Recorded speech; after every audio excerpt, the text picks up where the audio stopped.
고요한 사찰의 법당에 들어서 본 적 있으신가요? 은은한 향내와 함께 금빛으로 빛나는 불상이 온화한 미소로 우리를 맞이합니다. 그 순간 우리는 마음의 평온을 얻고 잠시나마 세상의 시름을 잊게 되죠.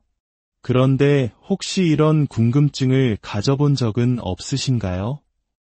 예, 우리는 그분을 부처님이라고도 부르고 석가모니라고도 하며 때로는 열애나 세존이라는 이름으로도 부르는 것일까요? 한 사람에게는 보통 한두 개의 이름이 전부인데 어째서 부처님에게는 이토록 많은 이름이 존재하는 것일까요? 오늘 우리는 그 깊고 의미 있는 이야기 속으로 여행을 떠나보려 합니다. 이 지혜의 여정을 시작하기에 앞서 만약 이 이야기가 당신의 마음에 작은 울림을 준다면 좋아요와 구독으로 그 마음을 표현해 주십시오. 지식의 등불을 함께 나누는 것은 어두운 길을 밝히는 것과 같은 고귀한 실천입니다. 여러분의 작은 동참이 더 많은 분들에게 평온과 지혜를 전하는 씨앗이 되기를 기원합니다. 처음부터 부처님의 이름이 많았던 것은 아닙니다. 초기 불교에서는 부처 즉 깨달은 자라는 의미는 오직 한 분, 약 2600여 년 전 인도에서 왕자로 태어나 위대한 깨달음을 이루신 석가모니 부처님만을 가리키는 말이었습니다. 하지만 시간이 흐르며 불교 사상은 더욱 넓고 깊어졌습니다. 특히 모든 존재의 구원을 염원하는 대승불교 시대에 이르러 사람들은 위대한 깨달음이 단 한 분의 부처님에게만 한정될 수 없다고 생각하게 되었습니다. 이 광활한 우주의 동서남북, 모든 방향과 모든 세상에는 저마다의 부처님이 존재하며 중생을 구원하고 있다는 믿음, 바로 타방불 신앙이 생겨난 것입니다. 그래서 서방 극락정토에는 아미타 부처님이, 동방 유리광 세계에는 약사열의 부처님이 계시다고 믿게 되었습니다. 이는 마치 태양이 하나이지만 그 빛이 온 세상을 비추는 것과 같습니다.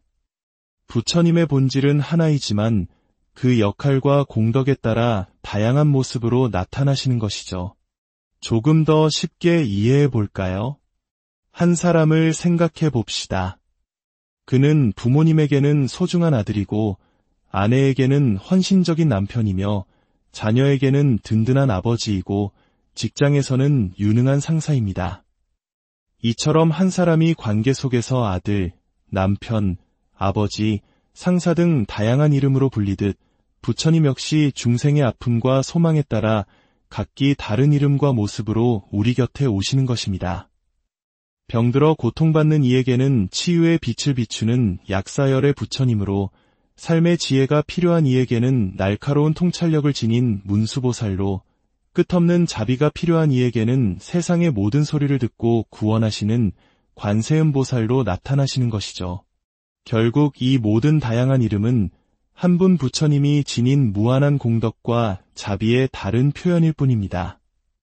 자, 이제 부처님을 부르는 가장 대표적인 10가지 이름, 열의 시포의 의미를 하나씩 살펴보겠습니다. 이 10가지 이름 속에는 부처님이 어떤 분이신지에 대한 심오한 진리가 담겨 있습니다. 첫째는 열애입니다. 진리로부터 오신 분이라는 뜻입니다. 부처님은 단순히 역사 속 인물로 오신 것이 아니라 영원불변하는 진리의 세계에서 우리 중생을 구원하기 위해 오셨다는 의미를 담고 있습니다. 그래서 경전에서 부처님은 스스로를 나라고 칭하지 않고 진리를 체득한 모든 깨달은 이를 대표하는 3인칭 표현으로 열애는 이와 같이 말한다라고 하셨습니다. 둘째는 응공입니다. 마땅히 공양받을 만한 분이라는 뜻입니다. 모든 번뇌와 욕망을 소멸시키고 위대한 깨달음을 성취하셨기에 하늘과 땅의 모든 존재로부터 존경과 공양을 받기에 합당한 분이라는 의미입니다. 셋째는 정변지입니다. 모든 것을 바르고 완전하게 아는 분이라는 뜻입니다. 우주 만물의 모든 이치와 진리를 남김없이 깨달아 완전한 지혜를 갖추신 분임을 나타냅니다. 이는 마치 높은 산 정상에서 세상의 모든 길을 한눈에 내려다보는 것과 같은 지혜입니다. 넷째는 명행족입니다.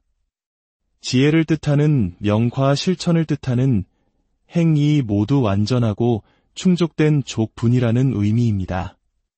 즉, 완전한 지혜와 그 지혜에 걸맞은 완벽한 실천을 겸비하신 분이라는 뜻이죠. 암과 행동이 일치하는 가장 이상적인 경지입니다. 다섯째는 선서입니다. 잘 가신 분이라는 뜻입니다. 고통으로 가득한 생사의 윤회라는 거친 강을 완전히 건너 다시는 고통의 세계로 돌아오지 않는 열반의 언덕, 즉 피안에 도달하신 분을 의미합니다. 여섯째는 세간의입니다. 세상을 완전히 이해하신 분입니다. 부처님은 신통력으로 세상사를 아는 것이 아닙니다. 이 세상 모든 것은 원인과 결과, 즉 연기의 법칙으로 이루어져 있음을 통찰하셨기에 세상의 모든 현상을 근원부터 꿰뚫어 보시는 것입니다. 일곱째는 무상사입니다. 더 이상 위가 없는 분이라는 뜻입니다. 세상에 수많은 성자와 깨달은 이들이 있지만 부처님의 지혜와 공덕은 그 어떤 경지보다도 가장 높고 뛰어나 비할 데가 없다는 의미입니다. 여덟째는 조어장부입니다. 훌륭한 마부가 거친 말을 길들이듯 사람들을 지혜와 자비로 이끌어 깨달음의 길로 인도하는 가장 위대한 스승이라는 뜻입니다. 연쇄살인마였던 앙굴리마라마저 교화하여 제자로 삼으셨듯 어떤 중생이라도 포기하지 않고 바른 길로 이끌어주시는 분입니다. 아홉째는 천인사입니다. 하늘의 신들과 인간 모두의 위대한 스승이라는 뜻입니다. 부처님의 가르침은 인간 세상뿐만 아니라 눈에 보이지 않는 세계의 모든 존재에게도 유일한 귀의처가 됨을 의미합니다. 마지막 10번째는 불세존입니다. 불은 스스로 깨닫고 다른 이도 깨닫게 하는 깨달은 자라는 뜻이며 세존은 세상에서 가장 존귀한 분이라는 뜻입니다. 이 두 단어를 합쳐 부처님을 향한 최상의 존경을 표현하는 이름입니다. 이처럼 열애시포는 부처님의 위대한 10가지 덕성을 보여주는 이름들입니다. 이제 부처님을 이해하는 또 다른 중요한 관점, 바로 삼신불에 대한 이야기로 넘어가 보겠습니다. 석가모니 부처님께서 열반에 드신 후 사람들은 깊은 상실감에 빠졌습니다.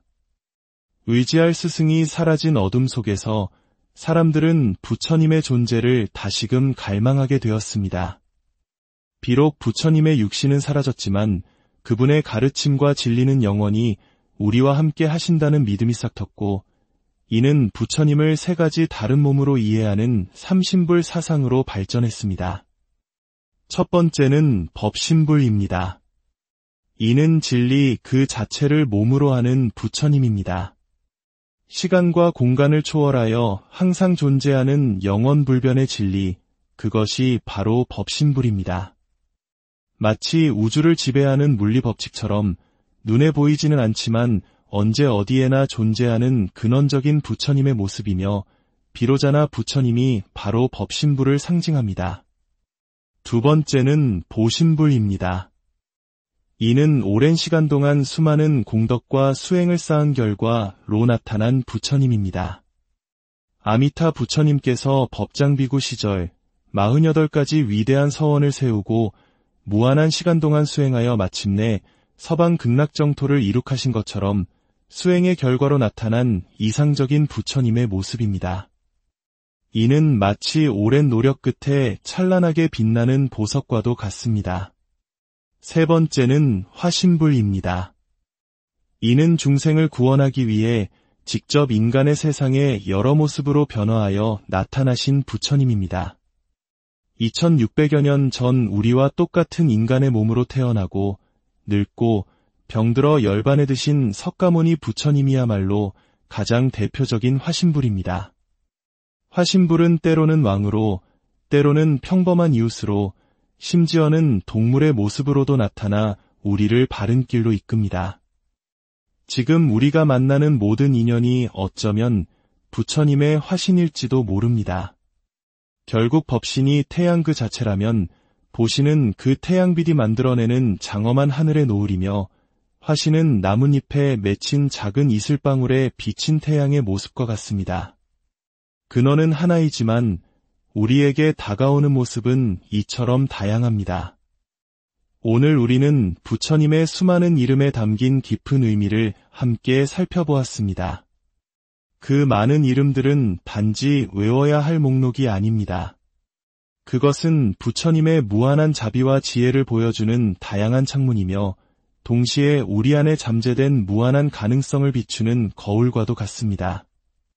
부처님의 자비와 지혜가 여러분의 삶에 늘 함께하기를 진심으로 기원합니다.